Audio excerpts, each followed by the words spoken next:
I used to ride so hard for this couple. Now I find them so annoying. They show up to a movie release dressed in head-to-toe florals, representing a movie to be romantic and loving and compassionate when it represents something like DV.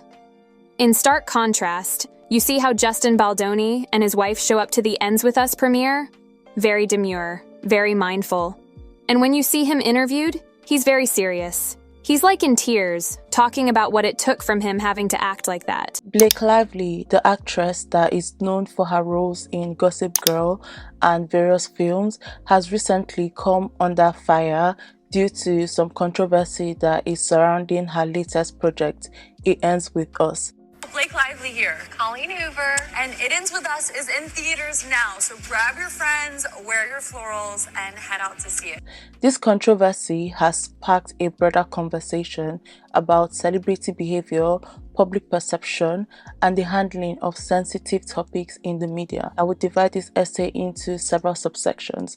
First of all, I'm going to speak about the controversy, which is her recent controversy, her past controversy, and also her philanthropy works. And also there's this new allegation that has come out saying that her husband Ryan cheated on his ex-wife Scarlett with Blake. So I'm going to dissect that.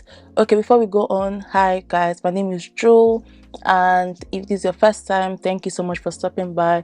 On this channel, I actually speak about anything I want to speak about. So if commentary is your cup of tea, and if you still want to see my face next time, kindly subscribe, like, share, and comment on any other videos you want me to speak about. Also have a journal, and I also have channel membership. So if that's something you see yourself in, then considering subscribing.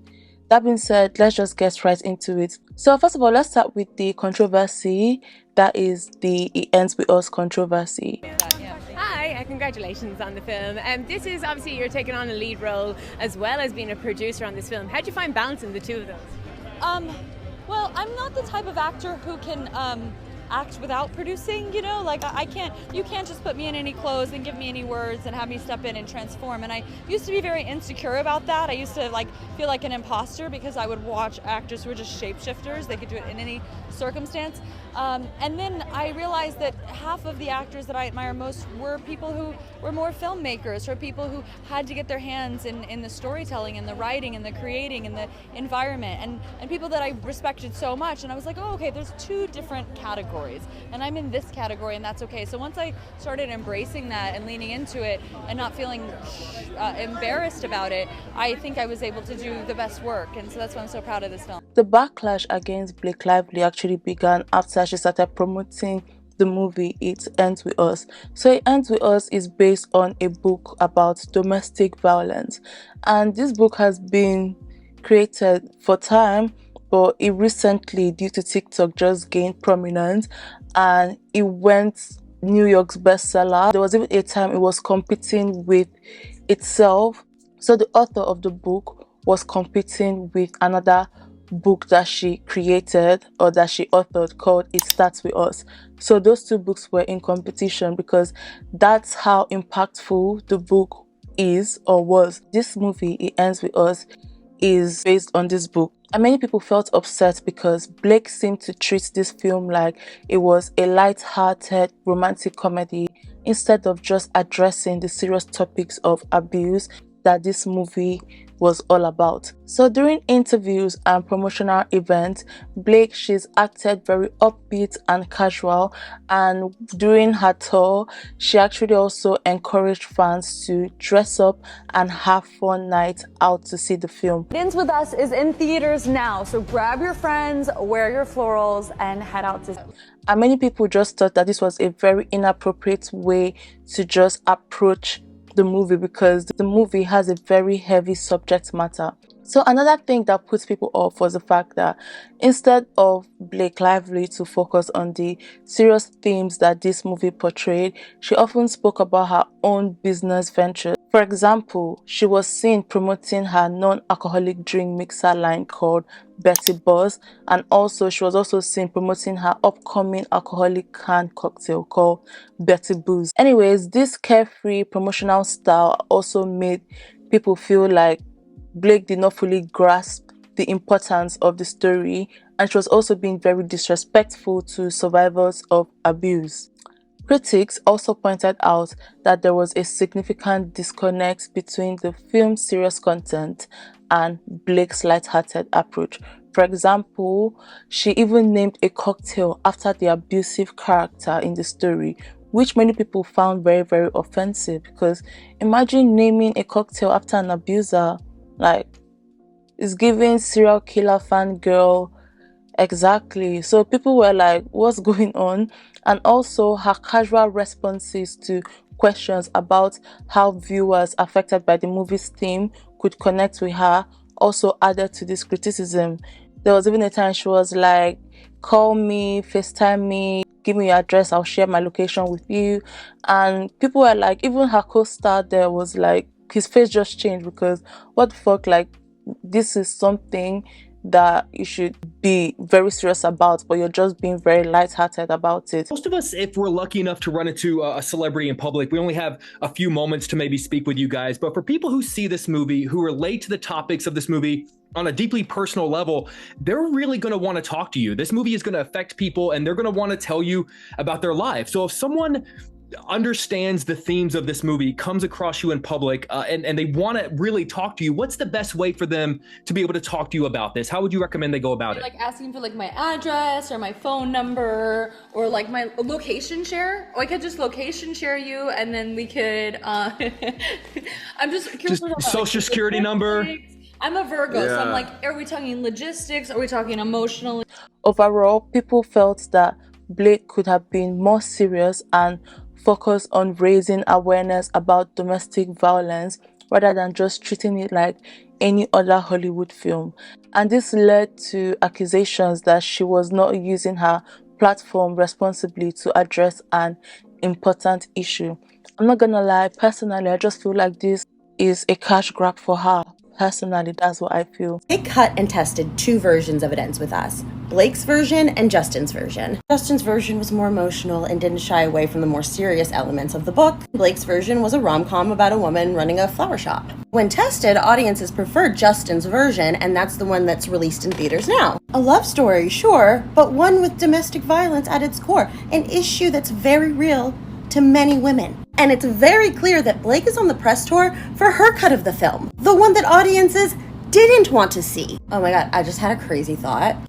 You know how at the premiere Justin and Blake were in different theaters, which is apparently not normal? What if they lied to Blake, told her that her cut of the movie was the one that audiences preferred, put her and Justin in 2 different theaters for the premiere, showed her her cut in her theater, his cut, meaning the real cut, in his theater, just to get her to, you know, Blake's out here thinking that she's promoting a film about a quirky lady falling in love in a flower shop. Because she's on a press tour for that film, for sure. I have to choose to believe this, otherwise how do you make sense of put on your florals and head to the theater? So now let's talk about the tensions that were on set and also the PR mishaps that surrounded the making of this movie or the rollout of this movie.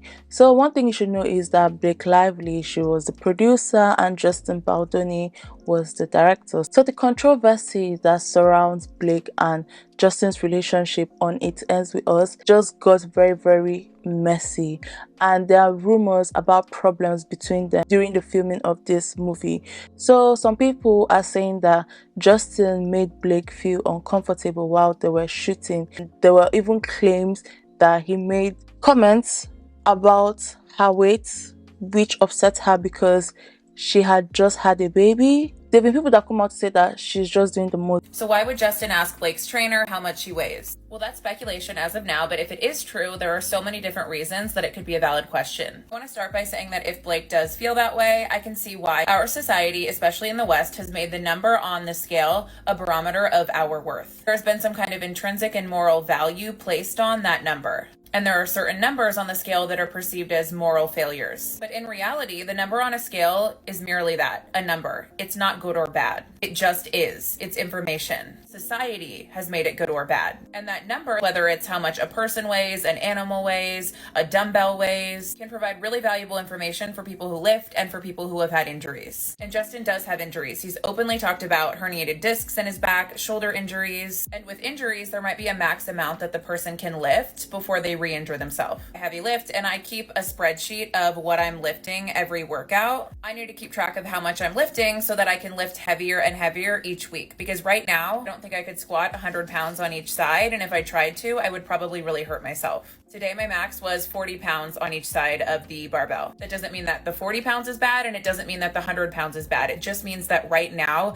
with where my body's at, I can only do 40 pounds and I would have to train higher to be able to lift that 100 pounds. The number often tells us what our body is capable of. So while society often treats the number on the scale as a good or bad thing, it does not mean that it is. And so it doesn't mean that Justin was looking at it through that lens. He might have been protecting himself and his injuries, and also her. I personally think it would be more awful to have someone try to pick you up and then injure themselves. And as someone in recovery from multiple EDs and an ED clinician myself, one of the goals is often to look at weight from a neutral place. This just is. Whether it's 250 pounds or 135 pounds, this is a number on the scale. It is not good or bad. Blake Lively is literally JLo 2.0.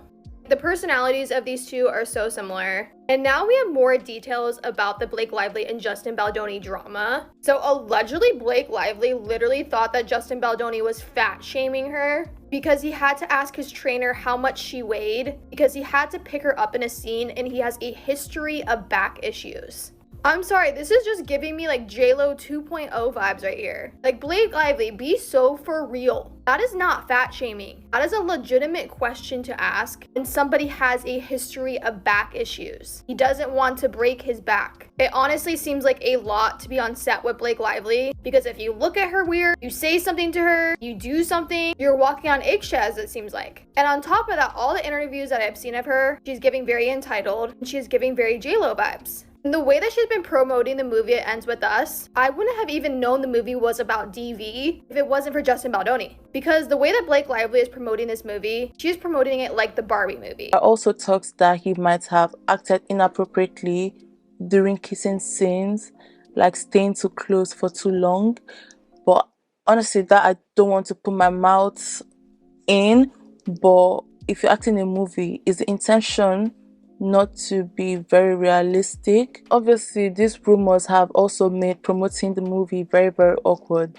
Usually, when it comes to the rollout of a movie, the main actors, they do the interviews together, but Blake and Justin, they've been doing everything separately, which is very, very unusual when it comes to rolling out a movie. And obviously this has made people to just sit down and just wonder, like, what's going on, like what is really going on.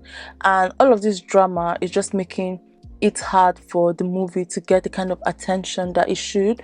But when I checked during my research, I actually found out that the budget for the movie was 25 million and they have actually made over 100 million. So I think the movie is not even up to 2 weeks at the time of recording, and I think the movie is actually doing its round. I think it's even done more than their budget, so I think the movie is doing well. Again, the controversy is also making people go to watch the movie, and I know there is people say there's nothing like bad PR, but you should know reputation matters, because when the PR is gone, what is left is your reputation, literally. So instead of focusing on the important topic of domestic violence that the film is about, people are more interested in the gossip about what happened on set, and it's created a very big distraction from the movie's message. Now let's talk about the public perception and the social media backlash. So the backlash against Blake has made people look at her differently. Fans and critics are now going back through her old interviews and public appearances, and they are trying to find out other times where she might have said or done things that have been very, very insensitive. And trust me, I've seen lots of those videos and I'm like, girl, even doing red carpet when she's with the other cast, she's commanding them, telling them where to stand. I'm like, girl, we're on the same paycheck, can you calm down? And this close examination has spread to social media too. And people trust social media. They're just picking apart Blake's posts and comments, and they're looking for anything that may seem off or anything that may seem inappropriate. One old incident that is getting attention again is from Instagram. A few years ago, Blake posted a photo of herself on a red carpet and used a line from the Sir Mix-a-Lot song as the caption. So basically, some people thought that that was racially insensitive, even though this happened before the current drama. People are just bringing it up again as an example of Blake not being aware of how her words might affect others. There's also a time she used the slur that starts with T for transgenders, and I'm sure people will be like, oh, it's in 2009, but right from time, transgender people, they've actually been fighting against people using that slur against them, that they even did like an article saying stop using the T slur. She said it like on 3 different occasions, and it's like she doesn't even care. That's just the kind of person that she is. Back to Sir Mix-a-Lot. So Sir Mix-a-Lot actually defended Blake, saying that he liked her use of the lyrics and thought that it showed that his idea of beauty was being accepted more widely. He explained that his song wasn't about race, but about celebrating different body types that weren't always seen as beautiful in the media.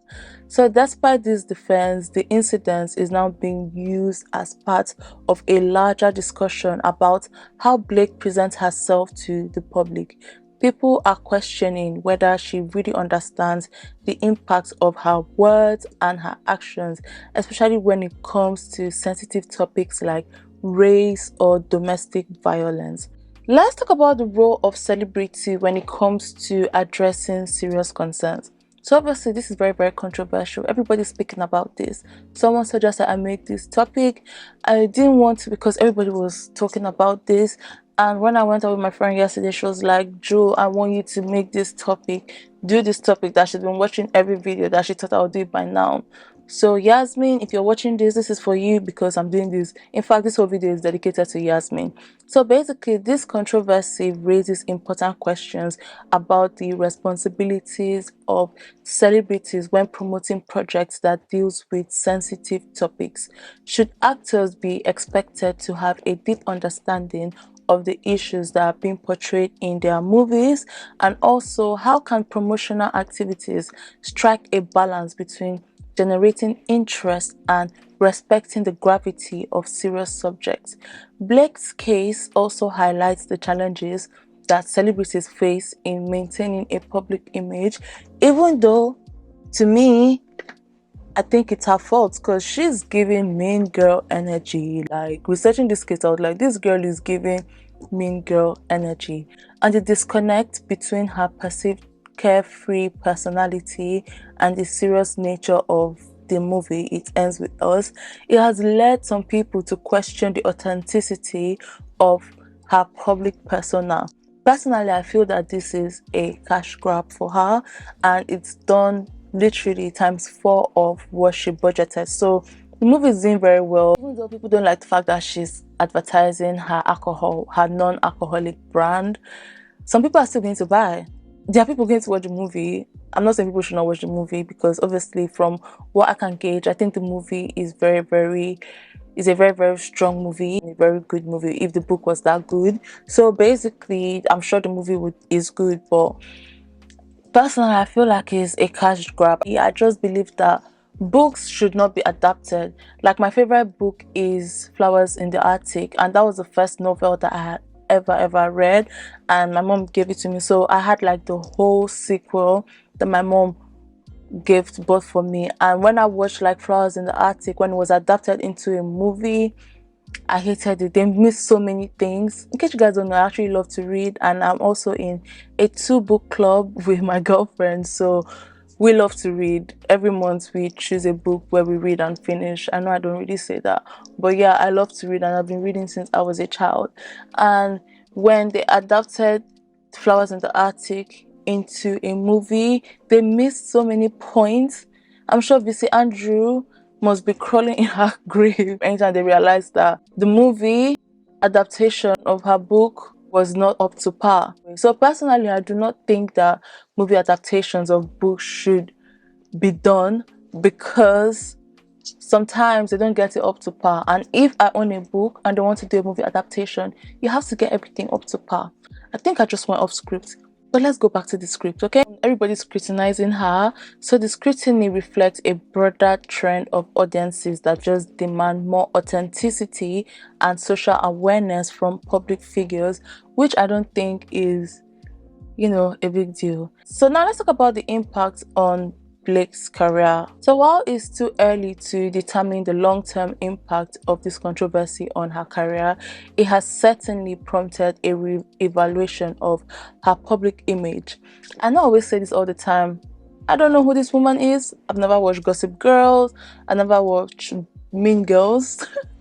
I've not watched Gossip Girls. I think I've only watched like the first episode, but then I was in secondary school when we used to have like movie nights almost every Friday, and I think that's only when we watched like the first only one episode. But I have not watched Gossip Girl. I don't know why I've not watched it, but I've not watched Gossip Girls. And I say this all the time, but like I feel like I've known a lot of things through TikTok and through social media. So I'm not gonna lie, I didn't know who this woman is until now. I feel like I said that a lot, but believe me when I say I don't know who this woman is. But anyways, obviously, maybe then people did not see how problematic her persona truly is, because this is something that has really pushed her into the limelight. And like I said in one of my videos, after 2019, 2020, the whole fiasco that happened during that period, everybody is now, upright. Everybody is now woke. Everybody is now very, very conscious, and nobody's taking nonsense from anybody. So when it comes to something like this, maybe then she must have gotten away with some of this her persona and some of these her images. But now that, again, you're making a movie adaptation of TikTok's favorite book, they are going to come for your ass. So some people have even compared this moment to JLo's fall from favor that she got from the public, and they suggested that Blake Lively is also experiencing her own JLo moment. However, it's also worth noting that public opinion can be very, very fickle, and celebrities have often bounced back from similar controversies. Yeah, so the ultimate impact will likely depend on how Blake addresses these concerns moving forward. Last I checked, she's not saying anything, but I think she posted something on her story about domestic violence and how you should get help, but story lasts for 24 hours, so it's not like it's on your page, Now let's talk about the specific incidents that led to the backlash against Blake Lively. So the backlash against Blake Lively stemmed from several specific incidents that were related to her promotion of the film. So I think I've said most of them. So firstly, her promotional style, it just came across too lighthearted because the topic at hand was a very, very heavy topic. And she also encouraged fans to dress up in floral and she also encouraged fans to dress up in floral outfits and make it a fun night out with your friends. Us is in theaters now, so grab your friends, wear your florals, and head out to see it. We're not here to watch Titanic. We're not here to watch Jane the Virgin. We're not here to watch what's a romantic comedy. We're not even here to watch Friends. We're here to watch something that has definitely impacted a lot of people.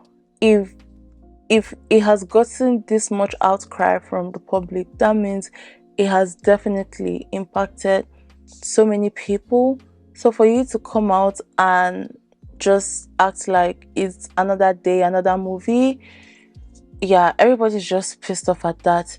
And people just felt like she was just promoting a romantic comedy instead of a movie that's about survivor, is about abuse. And the disconnect between the movie's serious content and Blake's carefree attitude just rubbed many people the wrong way. And during interviews, Blake often steered controversies away from the film's central theme of domestic violence. Like I said earlier, when they're asking her, so what do you want people to do, people who have experienced DV, domestic violence, what do you have to say to them, or how do you want to reach out to them? She's like, oh, get my location, get my number, we'll do FaceTime, I'll meet you where you are, or something. Like, literally, not everything has to be a joke, okay? Not everything has to be a joke if you're watching this. Okay, that being said, Instead, when they were asking her about some of these questions, sometimes she'll speak about her personal business ventures. Like she'll speak about her hair care line. Nobody gives a flipping fuck. And she'll speak about her drink, her non-alcoholic drink. Nobody gives a flipping fuck. There's even sometimes where she plugs in her husband, Reynolds.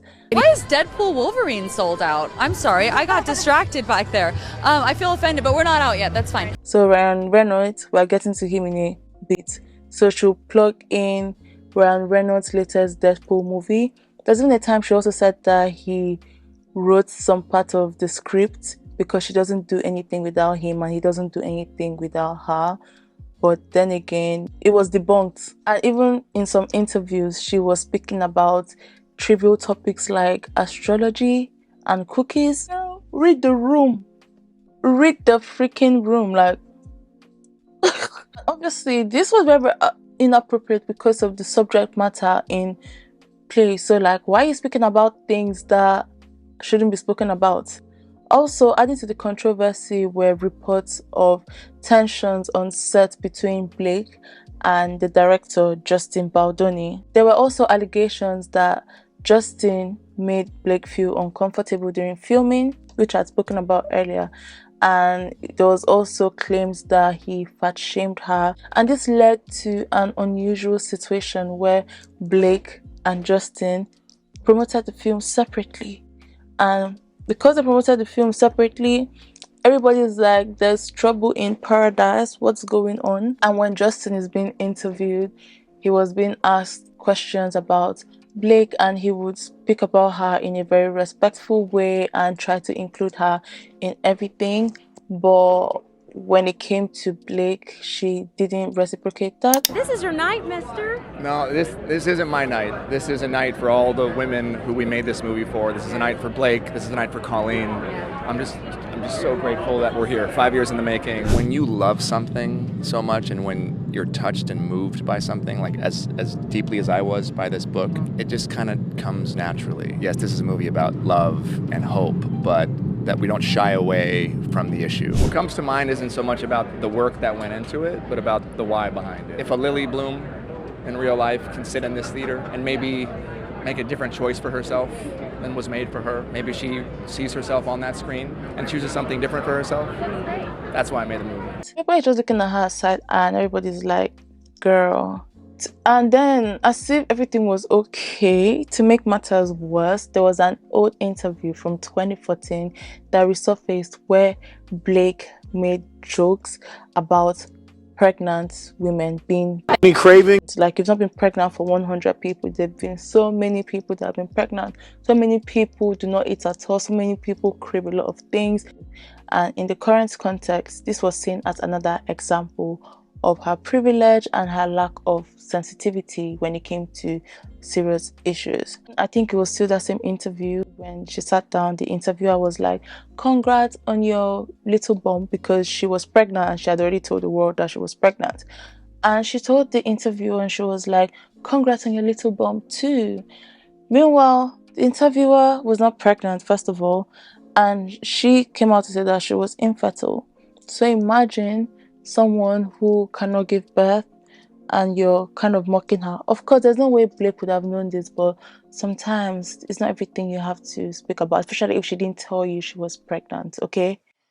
Exactly. So even in that interview, Blake and the other person that was with her and her friend were literally speaking, discussing to themselves, and the interviewer was just sitting down there. She was just sitting down there. I'm like, girl, I don't know what I would have done, but she was so professional. She was just sitting down there and I'm like, yeah, this is crazy. First of all, congrats on your little bump. Congrats on your little bump. What about my bump? You've got two nice ones. And they are kind of bumps, aren't they? No, not bumps. The lovely lady lumps. Check it out. Thank you, thank you. Yeah, it's gorgeous. Did you guys love wearing those kind of clothes that you... Yeah. Yeah. And working in digital... Everyone wants to talk about the clothes, but I wonder if they would ask the men about the clothes. I would. I love Jesse's suits. He has some beautiful. That's what I'm saying. His wardrobe was beautiful. I know. Corey's wardrobe was gorgeous. Those high-waisted pants. He's so great. I would wish men wore high-waisted pants like that still. Or the father with his tank top in bed. It's so good. It's just like Did you that. catch You could feel the it. tablecloth on the light in the? Like, how don't you read the room? Like, how do you stay without reading the room? I don't know. I even saw an interview. Hopefully I find this because I saw it in passing. So basically she was with her co-stars of another movie, and when she was with them, she made a joke and nobody laughed. And then she was like, come on guys, I was just joking. Excuse me, if someone makes a joke and nobody laughs, especially because it's seen as an insensitive joke, and the person was like, come on guys, I'm just joking, she knows she's fucked up. I think I'm just brunette because of the books. And everyone knows blondes are nicer anyway.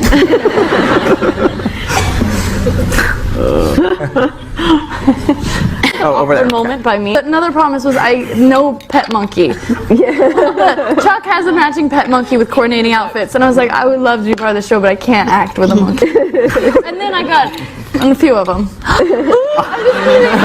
You got a few of them. Come on, it was a joke. Lord have mercy. There's this adage that Nigerians always say. It says, one day you would forget to delete your chat and you will be caught. So if you're acting stupid all your life and you refuse to pattern up, one day they're going to clock your nonsense and they will come for you. Let's speak about the philanthropy work of her and her husband Ryan. Blake Lively has also done lots of charity work, and she mostly does this charity work with her husband Ryan Reynolds. And I think they're really, really close. But sometimes, okay, we're getting to that. Let me not jump ahead of myself. And together, they just show that they want to use their fame and their money to help make the world a better place. Even though she's a pain in the ass, she's also done some good works, which I would never ever take away from her. So one of their main focus is on civil rights and social justice. And if I've seen some people saying that this is performative, whether it's performative or not, she's doing the work, no? She is doing the work, and they've donated over $1 million to groups like the NAACP, Legal Defense, and also the Educational Fund and the American Civil Liberty Union. So these donations also show how committed they are to promoting equality and also protecting the rights of the people in America. Their charitable work just goes beyond the USA.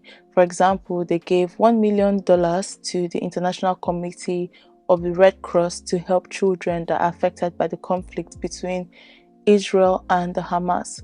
So they are really, really doing the Lord's work. I'm not going to take that away from her.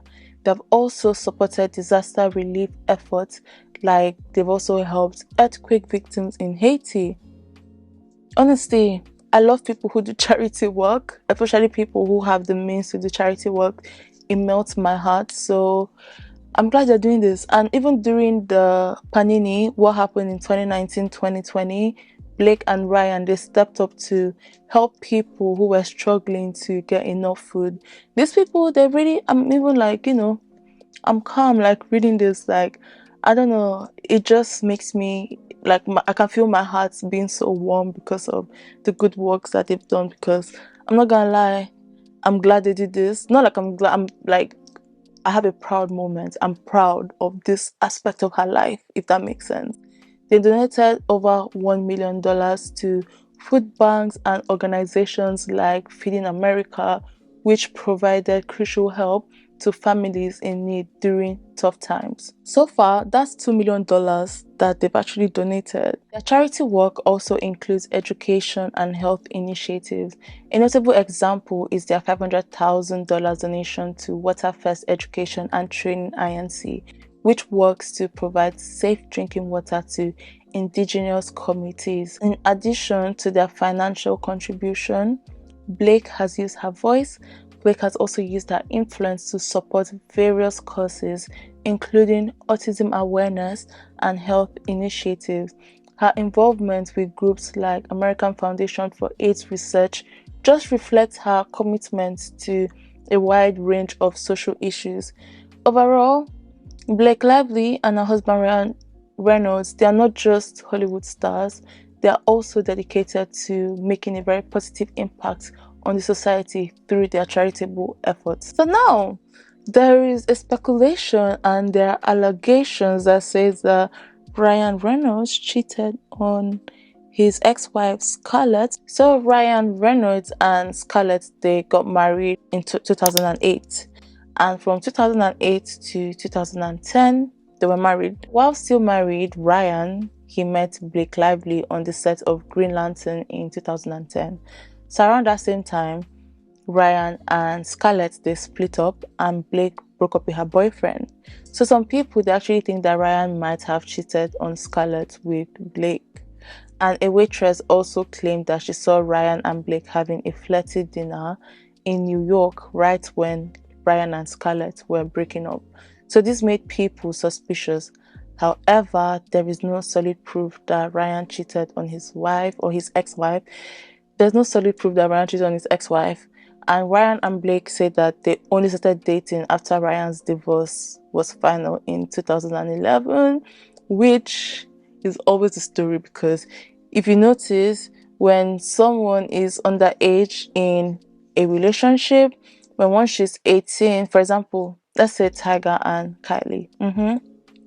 Tiger and Kylie, they were sparking relationship rumors right from when she was a minor, probably a minor. But it was not until she turned 18 they came out and were like, oh no, we're just friends. And when I turned 18, we started dating.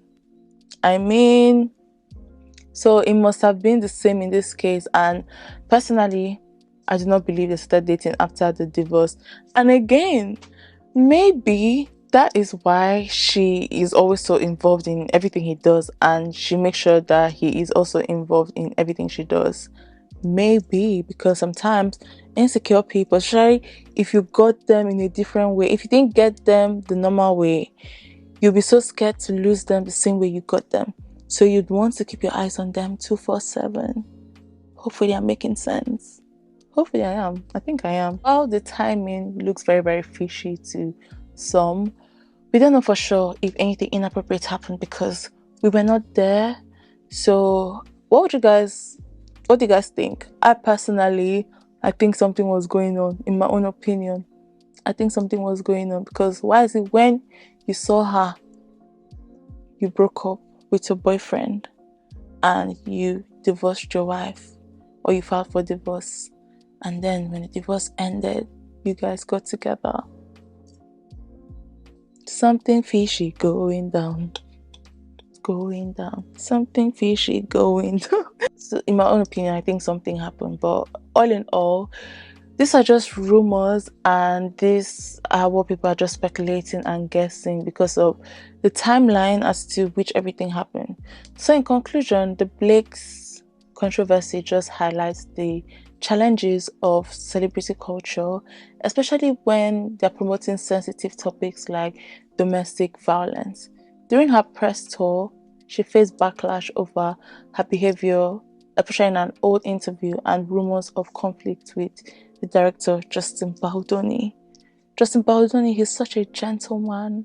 Like, I used to crush on him in Jane the Virgin. This situation just shows how quickly public opinion can shift, and it emphasizes the need for authenticity and sensitivity among public figures. And as it develops, it will be very, very interesting to see how Blake responds to this. Yeah, but she's not saying anything. That's literally all I have for you guys today. Thank you so much for stopping by. This was so much fun researching, especially because I didn't know anything about this woman. I think I need to be on par with Hollywood and influencers. Thing is, personally, I choose not to know some influencers and some celebrities because, yeah. So, but I think I need to be up to par because I did not know this woman. I think I need to watch Gossip Girl. But if you made it up to this, put a black emoji because I'm on black hair today. Thank you guys so much for stopping by. Kindly share this video with your friends, like, comment, and suggest any video you'd want to see me do. And that being said, ciao.